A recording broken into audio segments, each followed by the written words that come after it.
Des archives de soieries lyonnaises, des damas classiques du XVIIe siècle, des soies vertes éclatantes du XVIIIe et une montagne de tissus datant de la Belle Époque. Bonjour et bienvenue dans ce 4e épisode de Ceci n'est pas une friperie. Si vous découvrez la chaîne, voici le concept. On prend une boutique d'antiquité quelque part en France et on va la visiter ensemble. J'essaye de remettre les objets que j'ai le plus appréciés dans leur contexte historique. On repart à Lyon pour un dernier épisode à propos de la galerie Arcadia. J'ai déjà pu vous faire découvrir l'adresse et la propriétaire m'a permis de filmer un étage, une pièce normalement privée. C'est ici qu'elle garde les archives de soie lyonnaises datant principalement du XVIIIe siècle, mais également des tissus anciens et précieux datant de la Belle Époque, donc fin 1800 et des années 20. Si cet étage est si important à ses yeux, c'est parce qu'elle y conserve de nombreux effets personnels ayant appartenu à sa grand-mère. J'ai pu voir toute sa garde-robe d'époque, donc des robes datant des années 20, des bibis et des capes, et si vous voulez voir ces merveilles, l'épisode dédié est juste ici. À côté de ces tenues sont empilés de grands livres regroupant des dizaines d'échantillons de tissus. À travers ces divers échantillons, on retrouve plusieurs techniques utilisées par les soieries à l'époque. Une chose m'a beaucoup étonnée à propos de ces tissus, c'est la couleur. Ici, vous avez une soie qui date du XVIIIe siècle et lorsqu'on la voit, on a l'impression qu'elle vient tout juste de sortir des ateliers. Christiane Chaddy m'a expliqué qu'à l'époque, on utilisait beaucoup de coloration végétale et c'est ce qui donnait cet éclat si particulier à la soie. En ouvrant cette archive, elle m'a expliqué qu'il y avait plusieurs types de tissus. Certains datent du XVIIe, d'autres du XVIIIe siècle. Ce tissu, par exemple, date du XVIIIe. Tous ces échantillons sont triés, numérotés et rangés dans ces livres d'archives. Si l'on peut se référer à ces livres d'archives aujourd'hui, c'est grâce à Jean-Baptiste Colbert, l'un des ministres les plus influents de Louis XIV, et il va demander aux usines de soie de tenir des registres dès 1667. Ici, vous avez une archive du XVIIe siècle, alors c'était hyper étonnant de se retrouver face à une archive aussi ancienne. Là, il s'agit d'un morceau de moquette en laine, et elle est bleue et rouge. La couleur n'est pas très importante, en fait c'est surtout la texture qui m'a intéressée. Lorsque j'ai touché ce morceau de moquette, je m'attendais à ce qu'il soit vraiment rêche et que le temps lui donnait un aspect vraiment rabougri. En fait il était très doux et c'était vraiment très étonnant de voir une laine qui avait aussi bien tenu à travers le temps. Et ici vous avez un damas qui date de la même époque, donc 17e siècle, et c'est toujours un style assez classique. Pour reproduire les dessins présents sur les échantillons de tissu, les artisans ont recours à des mises en carte. Ce sont des papiers millimétrés sur lesquels on vient inscrire un modèle en le coloriant pour comprendre où passe le fil. Ces papiers les guident dans la fabrication. Et même en passant par ces mises en carte, certains tissus sont plus difficiles à réaliser que d'autres. C'est le cas de cette soie dorée et bleue, il s'agit d'une soie moirée que l'on obtient en brouillant les fils entre eux, ce qui va permettre de jouer ensuite avec les reflets de lumière. Tous les tissus faits avec cette technique sont quasiment uniques puisqu'il est très difficile de reproduire à l'identique un brouillage sur un autre tissu. En dehors des mises en carte, les artisans vont s'aider d'autres outils pour pouvoir reproduire des motifs. C'est le cas des calques qui vont servir lorsqu'ils produisent du damas. Alors le damas, ça va être ces motifs très symétriques qu'on va pouvoir retrouver sur cette archive qui date du XVIIe siècle. C'est l'archive la plus grande qu'il m'ait été donné de voir, elle est vraiment impressionnante. En tout cas, je ne m'attendais pas à trouver à côté de tout petits morceaux de soie ce morceau aussi important. Enfin, c'est vraiment une étoffe qui a été très bien conservée à travers le temps. Ce large morceau de tissu rayé, c'est une imberline. Alors là, il n'y a pas que de la soie. Pour l'imberline, qui est un satin d'ameublement, on va généralement mélanger de la soie avec du coton ou avec du lin.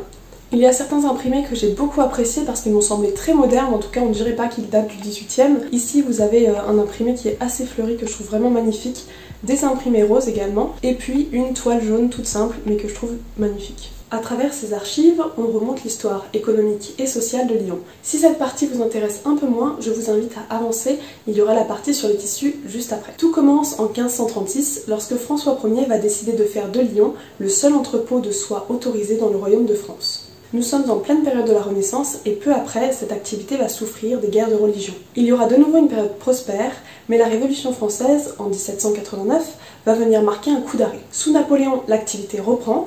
En 1800 éclatent les révoltes des Canuts. Il y aura 3 épisodes et c'est les épisodes les plus marquants de l'histoire de la soierie lyonnaise à mon sens. Le premier arrive en 1831, le second en 1834 et le dernier en 1848. Les tisseurs de soie se révoltent contre les conditions de travail extrêmement rudes. On est quand même à 16 à 18 heures de travail par jour. En toile de fond se grève de profondes transformations économiques. Le 22 novembre 1831, la révolte se propagera à travers toute la ville de Lyon, faisant des morts et des blessés. Pour autant, les ouvriers n'obtiendront pas le salaire minimal réclamé. Et on a de nouveau affaire à une période difficile, à une période de crise, cette fois-ci financière, en 1880. Malgré quelques petites reprises, les 2 guerres mondiales qui suivent vont considérablement affaiblir les soieries. Aujourd'hui, beaucoup de maisons ont disparu. Parmi celles qui restent, il y a notamment Prel et Tassinari et Châtel. Leurs activités servent uniquement les clients fortunés et également les restaurations. La maison Prel a par exemple participé à la restauration de l'Opéra Garnier en 2019. Les fabriques de soie ont contribué à fabriquer le prestige de cette ville et cette activité a marqué les mémoires. Les canutes, donc les ouvriers qui tissaient la soie mais également les fils d'or et d'argent,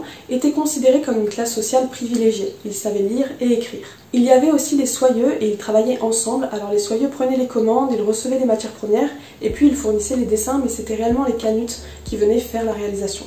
On va maintenant parler des différents tissus exposés. Alors le tissu que vous voyez sur le mannequin est un tissu réalisé par la maison Prel. Ici, c'est réalisé au point de Beauvais, donc ça s'exécute avec un crochet de Lunéville, le même utilisé pour la broderie perlée. Petit épisode que j'ai fait si vous voulez le voir. Ici, vous avez un velours au sabre, des couleurs claires qui sont très typiques de la Belle Époque avec un rose nude, des tons chauds, or et bronze. Cette création n'est pas signée et je n'ai pas réussi à retrouver le nom de la maison qui l'a fabriquée. Un velours au sabre, c'est une petite technique qui permet d'ennoblir le tissu. Donc vous venez avec un petit couteau raser le velours et c'est ce qui va créer cette impression de volume. La lumière lui donne un air fluide, semblable au reflet du soleil sur l'eau. D'ailleurs merci à Maxence pour ces lumières puisque c'est lui qui m'a permis de filmer tous ces effets. Sans lui je pense que les tissus n'auraient pas rendu aussi bien, donc merci beaucoup. On peut retrouver ce type de couleur sur cette cape et c'est une harmonie de couleurs vraiment typique de la Belle Époque, donc fin 1800, début 1900. Paul Poiret, l'un des créateurs les plus célèbres en vogue à cette époque, avait d'ailleurs déclaré: lorsque j'ai commencé ce que je voulais faire dans la couture, il n'y avait plus de couleurs du tout sur la palette des teinturiers. Tout ce qui était doux, délavé et fade était en l'honneur. Lui n'a pas du tout adhéré avec ses coloris et il s'est empressé de mettre d'autres couleurs beaucoup plus vives dans le dressing des femmes. Si vous voulez vérifier ma citation, je vous invite à aller dans la barre de description. Vous avez un lien vers le reportage d'Arte. Il dure 3 minutes et je le trouvais vraiment très instructif sur qui était Paul Poiret et ce qu'il pouvait faire. Là, vous avez un tissu qui date de la période entre Art Nouveau, donc Belle Époque, et fin 1900. On peut voir ici une influence japonaise. À cette période, c'était une influence forte, mais déjà sur le déclin. Enfin, vous avez un tissu rose brodé de fleurs et un velours noir orné de strass. Alors là, je n'ai pas les dates, mais ça doit tourner autour de la Belle Époque, donc les années 20. Je pense qu'on va se quitter là-dessus. J'espère que vous avez apprécié l'épisode. Si c'est le cas et que vous ne connaissiez pas la chaîne, vous pouvez aller voir ce que j'ai pu produire auparavant. Il y a 3 épisodes sur le même concept, je vous laisse la playlist juste ici. Et puis nous, on se retrouve très bientôt pour une prochaine vidéo. Entre temps, je voulais remercier Christiane Chadi pour son accueil et puis Maxence pour ses lumières. Merci à vous deux et puis nous, on se retrouve très bientôt.